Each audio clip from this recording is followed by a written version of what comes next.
My name is Kyle Whitlow. I'm an engineer here at United Launch Alliance. We are a launch vehicle provider. We launch spacecraft. 2, 1, and liftoff. We have liftoff.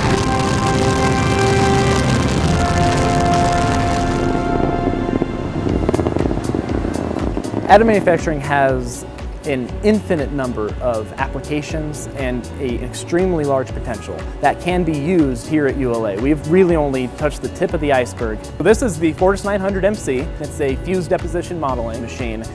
We use FDM primarily right now for tooling, but we are implementing it for flight hardware on a very rapid basis. We are actually fully qualifying the material through testing and getting to the point that we can qualify the process and not the part, so that we can really change how we have done business for the last 30 years.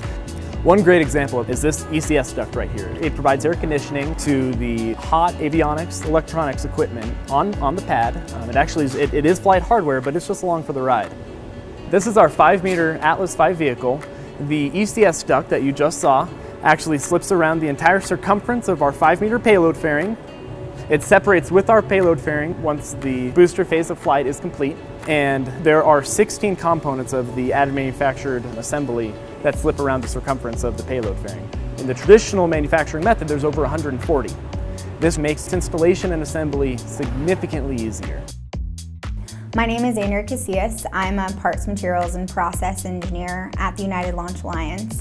My job is I make sure that certain materials are acceptable in different applications on our launch vehicle, and also developing processes such that our parts and materials and everything are repeatable, so that every single time we have a perfect product. And we really want to use the ALTEM 9085 material. And what we needed to do was ensure with Stratasys that we could have a product that was good and acceptable for certain applications, especially in the aerospace business, which has very stringent requirements.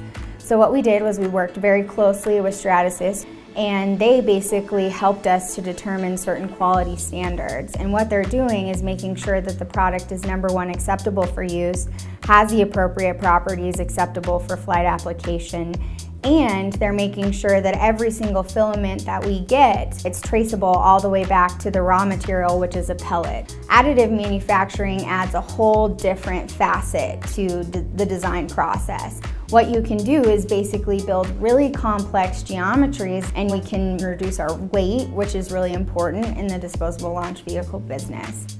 In a lot of cases, because we do have the ability to use this high-strength thermoplastic, we're actually replacing a lot of metallic applications with plastic applications because it's substantially less expensive.